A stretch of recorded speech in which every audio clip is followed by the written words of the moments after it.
Londres 38 era un centro secreto de detención, secuestro, tortura y desaparición forzada de personas. Por lo tanto, todo lo que ahí se vivía era bastante fuerte, siniestro. La noche anterior de que me detuvieran a mí, el 30 de julio en la noche, detuvieron a mi marido Alfonso Chanfró, que se encuentra desaparecido en la actualidad, y al día siguiente me fueron a buscar a mí. Patrimonio oculto. Londres 38. El golpe de Estado de Chile del 11 de septiembre de 1973 fue una acción militar llevada a cabo por las Fuerzas Armadas para derrocar al presidente socialista Salvador Allende y al gobierno izquierdista de la Unidad Popular. La Dirección de Inteligencia Nacional, DINA, fue la policía secreta de la dictadura militar entre 1973 y 1977. Fue responsable de numerosos casos de infiltración política y violaciones a los derechos humanos para exterminar a todos quienes estuviesen en contra del régimen de Pinochet.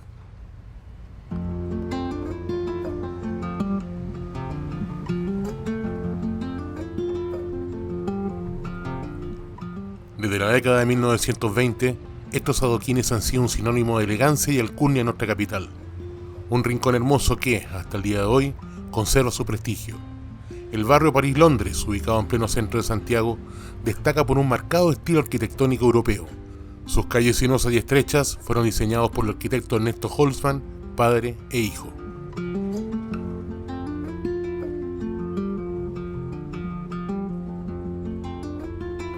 A comienzos del siglo XX, estos terrenos pertenecían a los frailes franciscanos de la iglesia de San Francisco.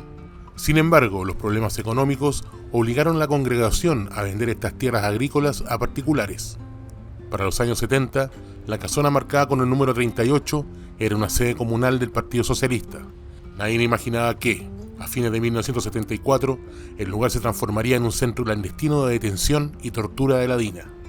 Bajo el nombre en clave del cuartel Yucatán, este sitio se convirtió en el primer eslabón de una macabra cadena de recintos de reclusión en la región metropolitana. Durante un año, el honor de esta casa fue manchado con sangre. Londres 38 pasó a ser el centro de operaciones donde se concibió, planificó y ejecutó la política de detención, tortura, exterminio y desaparición de los opositores a la dictadura. Una mancha imborrable en nuestra historia.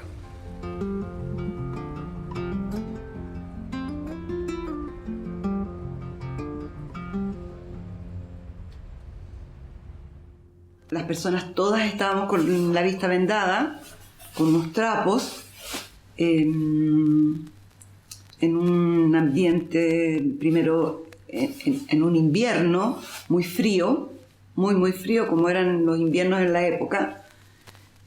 Por lo tanto se pasaba mucho frío, no se comía, daban una comida al día.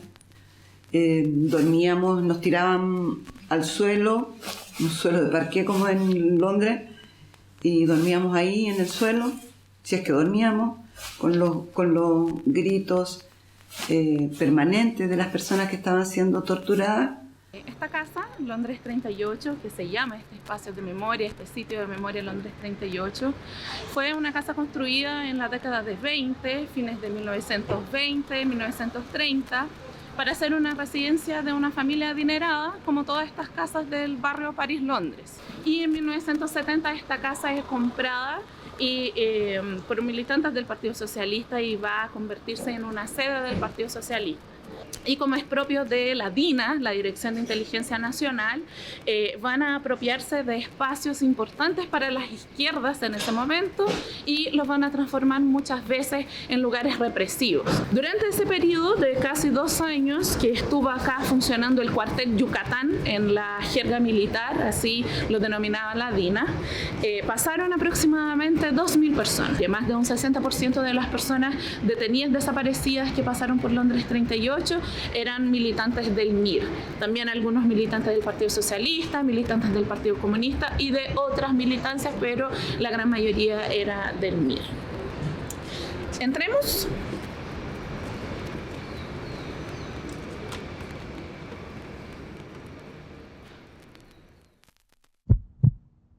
Adentro, el horror se ensañó con los cuerpos. Uno de los métodos más comunes eran brutales y reiteradas golpizas, puñetazos, patadas, saltos sobre el estómago y golpes en las plantas de los pies.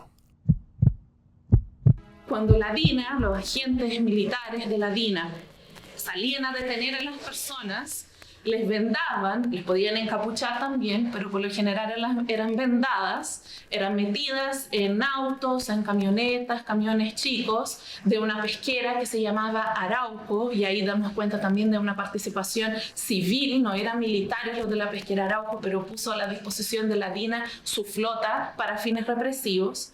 Entonces la gente era metida en esos autos, camiones chicos, camionetas. Se les daba muchas vueltas por la ciudad con la intención de desorientarlos, de desubicarlos.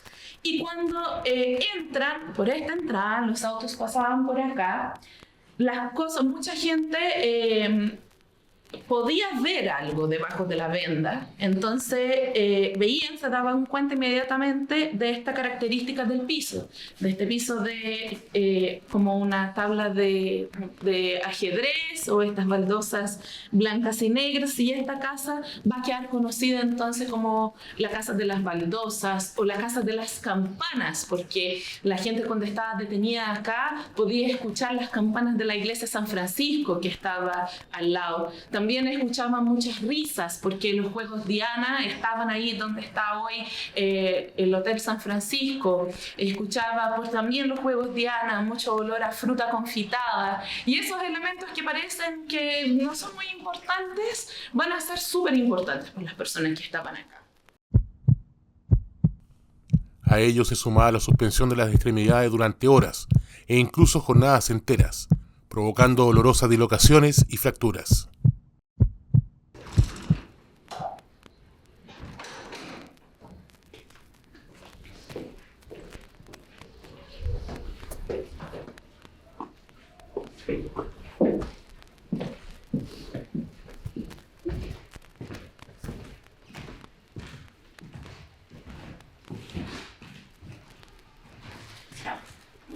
En esta sala era donde las personas por lo general permanecían detenidas.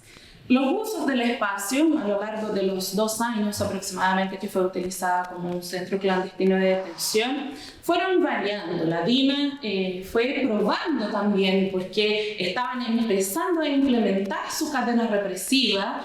El promedio de personas que quedaban acá detenidas era entre 60 y 70, pudiendo llegar en algunos momentos hasta más de 100. Quedaban sentadas, por lo general, siempre vendadas, prohibidas de comunicarse, podían asearse, hacer sus necesidades una vez al día, y no cuando sentían la necesidad, sino que cuando se les permitían los agentes que estaban a cargo. Y aún así, pensamos en esas situaciones que las personas van a callar, se van a asustar, y me imagino que efectivamente hubo silencio, hubo miedo, hubo susto, pero también hubo mucha solidaridad. La electricidad, tristemente conocida como la parrilla, consistía en amarrar a las víctimas en una camilla metálica para aplicar descarga de electrodos en testículos, pezones, ano, vagina, orejas y labios.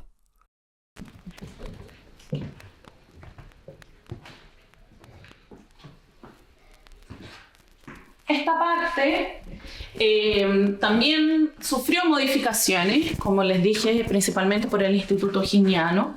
Por acá había un foso mecánico que fue tapado, estos armarios que fueron puestos acá. Hicieron también algunas modificaciones en este baño que está acá atrás de nosotros, que era el baño utilizado por las detenidas y por los detenidos. Esta escalera sí era la escalera, esta escalera que vamos a subir ahora, era la escalera que la mayoría de las veces era utilizada por las personas detenidas para subir a interrogatorio. Y de hecho quedó conocida como la escalera de caracol, pese a que no es de caracol, pero daba esa sensación, como las personas subían vendadas, daba esa sensación de que era una escalera de caracol.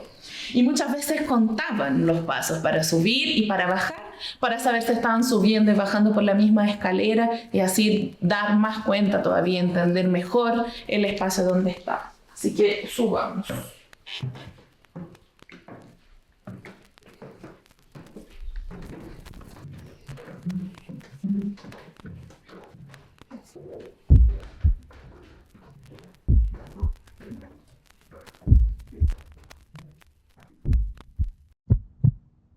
Durante los interrogatorios, los detenidos eran sometidos al submarino seco, que es cuando al prisionero se le ponía una capucha o funda plástica que le impidiera respirar, y así empezaba a ahogarse. Es un régimen de mucho horror en realidad, pero a la vez las personas podíamos en ese momento, en Londres 38 todavía estábamos hombres y mujeres juntas y podíamos con mucha cautela, algunas veces superando la vista de los guardias, podíamos compartir y conversar y apoyarnos y alentarnos y contenernos, tomarnos las manos.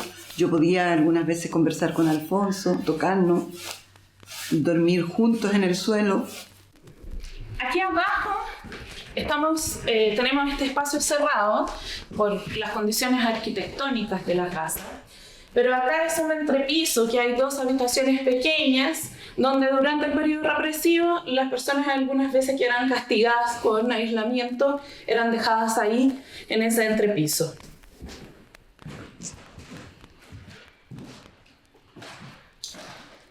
Estas habitaciones del segundo piso, la mayoría era utilizada como piezas para interrogatorio. Algunas también funcionaban como oficinas, pero sobre todo en el primer piso tenían los agentes de la DINA oficinas. ¿Y por qué tenían oficinas acá? Porque además de sacar información de las personas que tenían detenidas, también analizaban, procesaban esa información para salir a detener más personas. Pero entonces acá era donde ocurrían los interrogatorios, no solamente en esta habitación, pero como dije, en la mayoría de las habitaciones del segundo piso. Acá, con los relatos de los sobrevivientes dan cuenta que las torturas podían ser a través de golpes, a través de técnicas como, no sé, quemar con cigarrillo, la piel, muchas torturas psicológicas también, además del hecho de estar vendado y todo, pero las torturas, por ejemplo, que eran las prácticas de interrogatorio, que eran colectivos, que eran más de una persona siendo interrogadas a la vez, eran muy comunes, sobre todo cuando esas personas tenían algún tipo de vínculo, como padre-hijo o parejas. Entonces, también acá se utilizó la electricidad, sobre todo en los espacios como baños que tenían agua, o el submarino, que sería ahogar a la persona por un rato, que son básicamente las técnicas que fueron utilizadas más o menos de la misma forma en todos los otros espacios que hoy son sitios de memoria. No varió mucho las formas acá.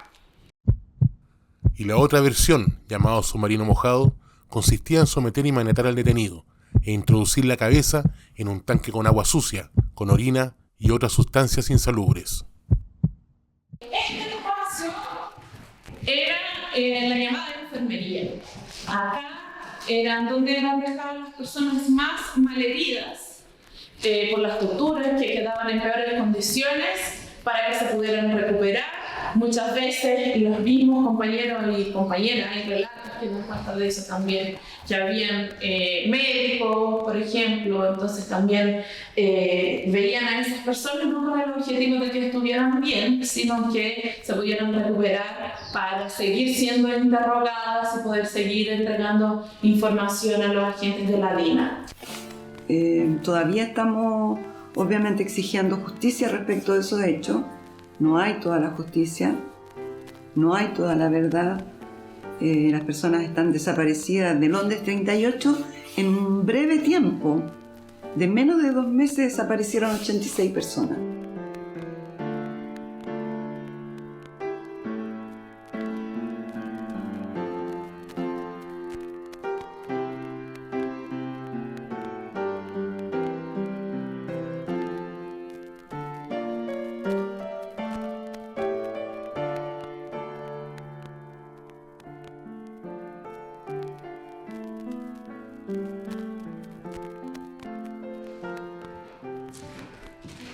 Bueno, acá que es como la sala principal del segundo piso, donde les comenté que por lo general hacían los interrogatorios colectivos. Como había más espacio, entonces realizaban acá sobre todo.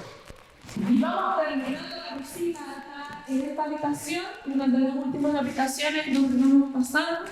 Y acá siempre terminamos con la pregunta de qué pasa en el Chile actual. La pregunta que está ahí al lado, que como les dije también en una de las habitaciones anteriores, nuestra idea acá no es solamente pensar en el pasado, en la memoria sobre el pasado para el nunca más. Tenemos que pensar en no más, porque las herencias de la dictadura, las heridas de la dictadura siguen ahí todavía muy vivas. Entonces no es algo que ha dejado de pasar y que puede suceder en algún momento, sino que es algo que todavía sigue pasando.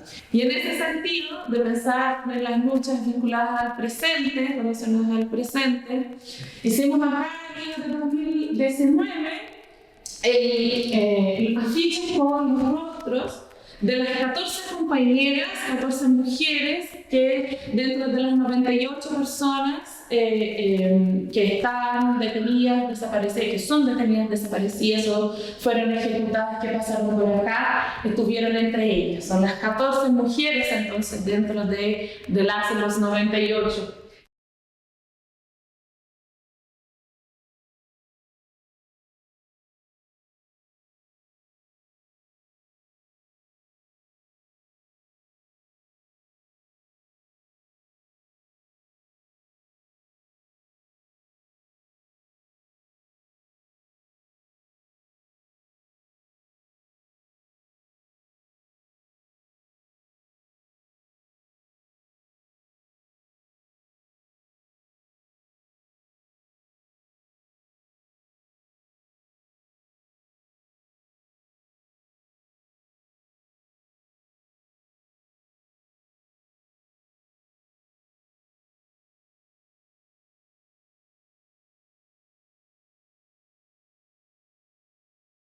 Yo estuve detenida con alrededor de 30 personas de las que me acuerdo, porque había muchas más, porque en el tiempo que yo estuve desapareció mucha gente. Entonces obviamente hoy día todo lo que yo hago es en este ámbito es exigir la verdad toda sobre las personas que desaparecieron, todas sobre las personas que tuvieron responsabilidad en la desaparición, civiles y militares, o de Fuerzas Armadas, que estaban de civil ahí porque era la DINA, pero también había involucramiento de empresas que apoyaron a todo el proceso de desaparición de las personas.